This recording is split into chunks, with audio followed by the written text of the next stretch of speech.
Hello friends, this is Vishnukant Singh. Welcome sir in admission media. I wish you a very very happy Diwali. आप सबको दिवाली की ढेर सारी शुभकामनाएं। अब बात करते हैं PG 22 काउंसलिंग के अपडेट के बारे में। मॉपअप के भी अपडेट के बारे में बात करेंगे। साथ में बात करेंगे आपके रिवाइज कट ऑफ जो ऑलरेडी पब्लिश कर दिया जा चुका है, कहां पे आप अप्लाई कर सकते हो, कौन से स्टेट्स को आपको जरूर ध्यान देना चाहिए, राजस्थान में क्या लेटेस्ट अपडेट है, कितने बच्चों ने अप्लाई किया है।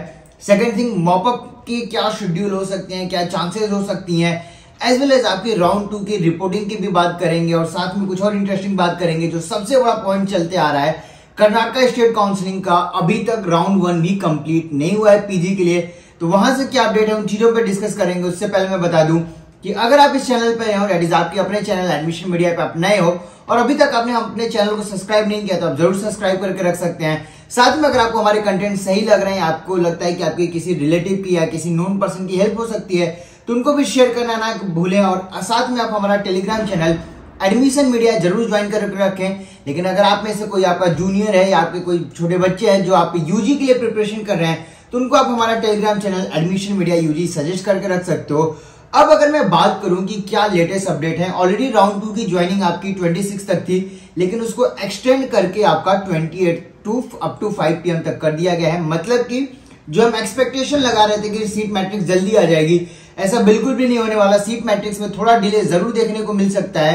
जबकि अगर मैं रजिस्ट्रेशन से भी मैं पहले बात करूं, तो ये पहली बार ऐसा हो रहा है कि राउंड 2 में ज्वाइनिंग लास्ट ईयर से ज्यादा हो रही है। जी हाँ, अगर मैं ज्वाइनिंग की बात करूं आपकी, तो जो लास्ट ईयर तक था, मतलब 2021 का मॉपअप और 2022 का मॉपअप टोटली डिफरेंट होने वाला है।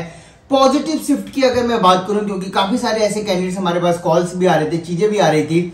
लास्ट ईयर तक ये ट्रेंड था कि बच्चे राउंड 2 की सीटों को छोड़ के मॉपअप में एंटर करते थे, लेकिन ये पहली बार ऐसी काउंसलिंग हम देख रहे हैं कि बहुत ही लिमिटेड, जी हाँ, बहुत ज्यादा limited number of candidates are dropping their seat and going for the mop up. क्योंकि जब से रिवाइज कट ऑफ पब्लिश हुआ है, स्पेशली मैनेजमेंट और एनआरआई सीट जिन भी बच्चों को मिल रखी है, they are just going for the seat, वो सीट लेके ज्वाइन कर रहे हैं। क्योंकि एनआरआई डॉक्यूमेंट्स के लिए भी आपके सुप्रीम कोर्ट ने एज वेल एज आपके एमसीसी ने एक लेटर पब्लिश किया था, जिसपे क्लियरली मेंशन था कि deemed university as well as state private colleges में अगर आप सीटें लेते हो एनआरआई सीट, तो the college has the authority to classify as well as verify your documents, जिसमें अगर आपके डॉक्यूमेंट्स को फेक या किसी भी तरह से मैन्युफैक्चर्ड पाया जाता है, तो आपकी सीट को कैंसिल किया जा सकता है। ये राइट दिया गया है एमसीसी की तरफ से deemed universities as well as state private college की तरफ को भी। लेकिन अगर मैं बात करूं मॉपअप के रजिस्ट्रेशन के लिए, तो आपका ऑलरेडी 31 अक्टूबर से रजिस्ट्रेशन स्टार्ट होगा। स्पेशली अगर आप रिवाइज कट ऑफ में आके एलिजिबल हुए, मतलब कि 275 बिलो और 169 प्लस हो, तो आपके लिए डीम्ड यूनिवर्सिटी का सबसे अच्छा ऑप्शन रहता है। अगर आपके पास एनआरआई डॉक्यूमेंट आपके रेडी हैं तो वेल एंड गुड, अगर नहीं है तो आप अगर बनवा सकते हो तो जरूर बनवा के रखें। स्पॉन्सर डॉक्यूमेंट के लिए भी आप देख सकते हो, क्योंकि एनआरआई का एक ऐसा ऑप्शन होगा जहां पे आपको डीम्ड यूनिवर्सिटीज में सीटें मिल सकती हैं। लेकिन अगर आप ये सोच रहे हो कि 274 या 201 या 220 पे आप एलिजिबल हुए और आपको कोई क्लिनिकल सीट मिल जाएगी इवन अप टू 30 लाख, तो पॉसिबिलिटीज नहीं रहेगा आपको। मैं ये क्लियरली बता रहा हूं, क्योंकि लास्ट ईयर हमने pathology as well as PSM that is community medicine की भी डिमांड देखी थी। ऑन द स्कोर ऑफ 265 जो हमारा लास्ट ईयर का था, डेटा के अकॉर्डिंग मैं बता रहा हूं, 265 to 256 के स्कोर में बच्चे को पैथोलॉजी मिला था, और वो भी तमिलनाडु के अंदर on the score of 250 to 275 के बीच में बच्चे का स्कोर था। और रिवाइज कट ऑफ के बाद जाकर उसको पैथोलॉजी की सीट मिली थी on the fees of 30 lakh per annum. इस सेशन में ऑलरेडी फीस भी इंक्रीज हुई है, तो आप खुद से अपने आइडिया लगा सकते हो कि आपको क्या ऑप्शंस रहेंगे। अब अगर मैं बात करूं राजस्थान की, उससे पहले मैं बता दूं कि मॉपअप राउंड का रजिस्ट्रेशन आपका ऑल इंडिया के लिए as per the counselling schedule 31 अक्टूबर से स्टार्ट होगा और 4 नवंबर तक रहेगा। 1 नवंबर से 5 नवंबर तक आपकी चॉइस फिलिंग की जाएगी। मतलब कि एक्सपेक्टेड है आपका कि आइदर 31 या 1 अक्टूबर तक आपके सीट मैट्रिक्स को पब्लिश किया जा सकता है फॉर द मॉपअप राउंड। और वहां से हमें क्लियर कट आइडिया लग जाएगा कि एग्जैक्टली कितने सीटें बच रही हैं, कितनी सीटें आपके मॉपअप के लिए आई और किस हद तक आपका पॉजिटिव शिफ्ट होगा। लेकिन ये चीज बिल्कुल करेक्ट है, या बिल्कुल आप मान के चल सकते हो कि अगर आप राउंड 2 की सीट छोड़कर आप मॉपअप में आए हो, तो ज्यादा चांसेस नहीं रहेंगे आपके अपग्रेडेशन के लिए। क्योंकि लास्ट ईयर आपका अप टू 5 to 10,000 तक का शिफ्ट देखा गया था, पॉजिटिव शिफ्ट देखने को मिला था। लेकिन इस बार इतनी बड़ी शिफ्ट की उम्मीद नहीं रहेगी, क्योंकि राउंड 2 में सीटें ज्वाइनिंग हो रही हैं। लास्ट ईयर के कंपेयर में इस सेशन में ज्यादा सीटें कंपेयर हो रही, मतलब कि सिंपली आपकी ज्यादा सीटें बच के नहीं आएंगी मॉपअप राउंड के लिए। तो जो रिवाइज कट ऑफ बच्चे हैं वो समझ सकते हैं कि उनके लिए प्रॉब्लम कहां पे होने वाली है। रिवाइज कट ऑफ को तो बहुत ज्यादा रिवाइज कर दिया गया था, 201 and 169 was not expected at all. लेकिन ऐसा करने के बाद जो आपके ब्रांच वाइज बजट है, जो मैनेजमेंट फीस की बजट है, या जो एनआरआई सीट की नेगोशिएशन की हम कॉन्टिन्यूसली बात कर रहे थे, वो इस सेशन में बिल्कुल भी पॉसिबल नहीं होगा अगर आपने कहीं पे किया है। इसको मैं आपको एग्जांपल से समझाऊंगा राजस्थान का। अगर आप राजस्थान की स्टेट मेरिट लिस्ट चेक करोगे तो अप्रोक्सीमेटली 4450, जी हाँ 4500 बच्चों ने अप्लाई किया है राजस्थान के अंदर। अगर मैं बात करूं सीट्स की तो मैक्स टू मैक्स अगर मैं बात करूं क्लिनिकल सीट आपकी 500 से 600 के बीच में रहने वाली है। इससे ज्यादा क्लिनिकल सीटें नहीं आएंगी राजस्थान में, क्योंकि राउंड 1 की सीट मैट्रिक्स ऑलरेडी हमने देखा है। और अगर आप रिवाइज कट ऑफ के बाद एलिजिबल हुए और आपको लग रहा है कि सीट आपको मिल जाएगी, even on the score of 201 या 202 आपका स्कोर है, आपको लगता है 70-80 लाख पर एनम वाली जो फीस है वो आपको मिल जाएगी, तो मैं आपको एक चीज याद दिला दूं, ये आपका स्टेट का राउंड 2 है। जो बच्चे पहले से एलिजिबल थे, मतलब 275 प्लस हैं, उन्हें भी अभी तक सीटें नहीं मिली। और उनका भी अगर आप बजट बात करोगे तो medicine, derma, radio, gynae pedia, ortho surgery के लिए उन्होंने भी अपने बजट को एक्सीड करके जो आपका बजट है अप टू दैट लेवल तक वो अपने बजट को स्ट्रेच कर चुके हैं, क्योंकि उन्हें भी पता है कि अगले साल दैट इज 23 में आपका लास्ट टाइम नीट होने जा रहा है। और अगर अगले साल में आपकी कुछ चीजें चेंज होती हैं, जैसा कि एनएमसी बिल की चीजें अगर हो जाती हैं तो फीस इंक्रीज होगा, जैसा कि हमने देखा है। अगर नहीं भी होता है, इवन इन दैट केस आपका फीस इंक्रीज होगा, क्योंकि ये हमने हर साल देखा है। इस बार आपके कर्नाटक, यूपी में कोई फीस चेंज नहीं हुआ है, लेकिन नेक्स्ट ईयर जरूर चेंजेस रहेंगे। कर्नाटक में अप टू लिमिट ही चेंज हुआ है, लेकिन नेक्स्ट ईयर आपका बड़ा चेंज होने वाला है। बात करूं बाकी स्टेट्स में भी ये चीजें रेप्लिकेट किए जाएंगी, क्योंकि हमने देखा है। और उससे भी बड़ा चीज EWS code credit criteria already pending है, एनएमसी बिल पेंडिंग है। और लास्ट ईयर आपका, मतलब नेक्स्ट ईयर आपका लास्ट टाइम नीट होगा, इसके बाद नेक्स्ट होगा। तो लास्ट टाइम नीट होने की वजह से पेपर की डिफिकल्टी लेवल और बाकी चीजें की भी कैसी होंगी, ये सारी रीजन की वजह से कोई भी सीट ड्रॉप करने के लिए रेडी नहीं है। इसलिए अगर आपने राजस्थान में अप्लाई किया तो आपको, अगर काउंसलिंग शेड्यूल की भी मैं यहाँ पे बात करूं, आपको ऑलरेडी स्टेट वाइज आपको रैंक वाइज बुलाने का डेट पब्लिश किया जा चुका है। 26 अक्टूबर, 27, 28, 29 और 39 को आपको बुलाया गया है। इसमें रैंक वाइज आपको हमारे टेलीग्राम चैनल पे लिस्ट मिल जाएगी, अदरवाइज आप राजस्थान की वेबसाइट से भी जाकर डाउनलोड कर सकते हो। अपने रैंक के अकॉर्डिंग, अपने शेड्यूल के अकॉर्डिंग आप जाके सेंटर पे अपने लिए अलॉटमेंट ले सकते हो। लेकिन यहाँ पे मैं बता दूं कि राजस्थान कॉलेजेस में ऑलरेडी आपका बैंक गारंटी है एज वेल एज 10 ईयर का बॉन्ड है, तो इस चीज को जरूर ध्यान दें। अब अगर मैं बात करूं क्लिनिकल सीट, तो आपकी मैक्स टू मैक्स 28 इवनिंग तक सारी सीटें कंप्लीट हो जाएंगी।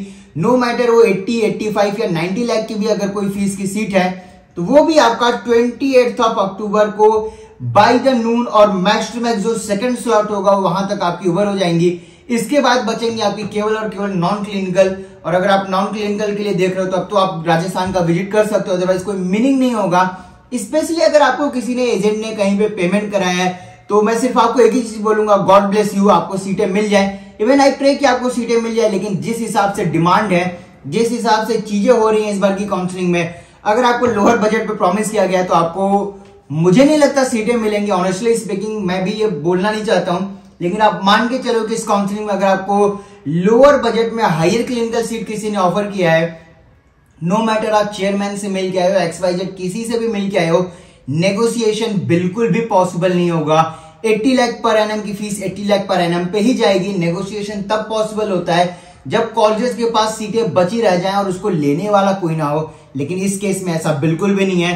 किसी भी बच्चे को अगर 80 लाख पर एनएम पे भी मेडिसिन मिलेगा तो he is ready to pay the amount and take the seat. और राजस्थान में आपकी बॉन्ड गारंटी और इन चीजों का भी ध्यान लगा दें।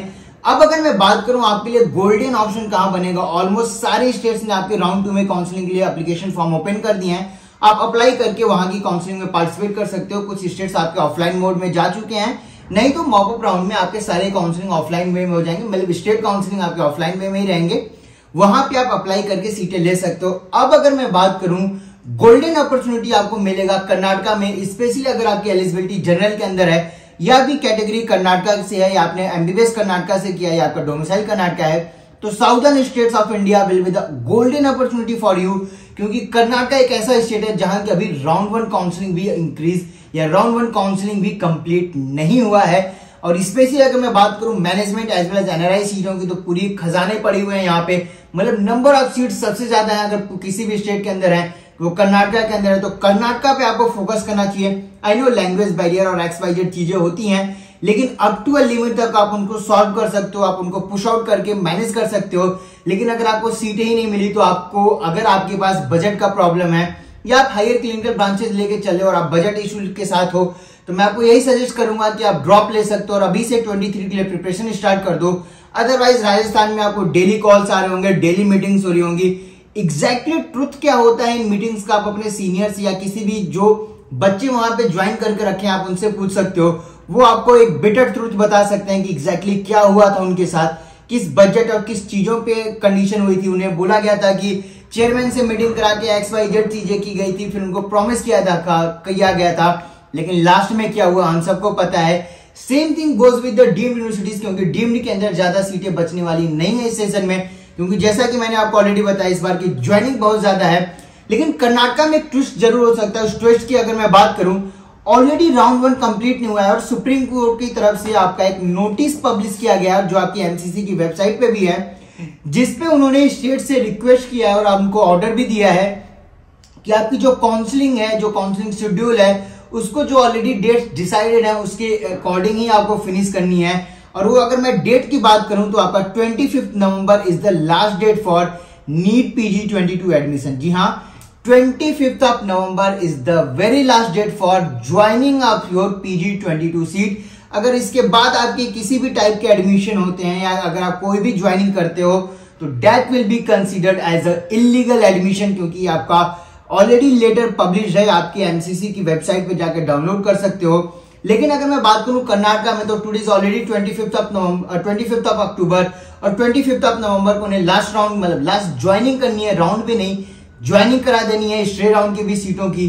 तो पॉसिबिलिटीज ये जरूर हो सकती हैं कि कर्नाटका में आपका राउंड 1 और राउंड 2 ना होके डायरेक्टली एक ही राउंड हो और जिसके बाद डायरेक्टली आपका मॉपअप राउंड या सेकेंड राउंड बोलो आप, और जो आपका मॉपअप राउंड होता था पहले उसे डायरेक्टली आप स्ट्रे राउंड बोल सकते हो, क्योंकि उत्तराखंड स्टेट काउंसिलिंग ने ऑलमोस्ट सेम चीजें रेप्लिकेट की हैं।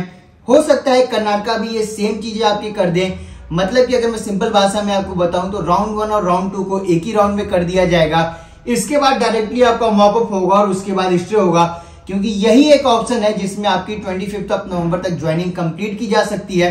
लेकिन पॉसिबिलिटीज ये हो सकता है कि कोई यहाँ पे PIL या कोई और चीजें हो जाएं जिसमें सुप्रीम कोर्ट या हाई कोर्ट को ये डेट इंक्रीज करना पड़े, लेकिन पॉसिबिलिटीज इसकी कम है, क्योंकि हर बार रिवाइज कट ऑफ आपका राउंड 2 के बाद होता था, राउंड 2 की ज्वाइनिंग के बाद होता था।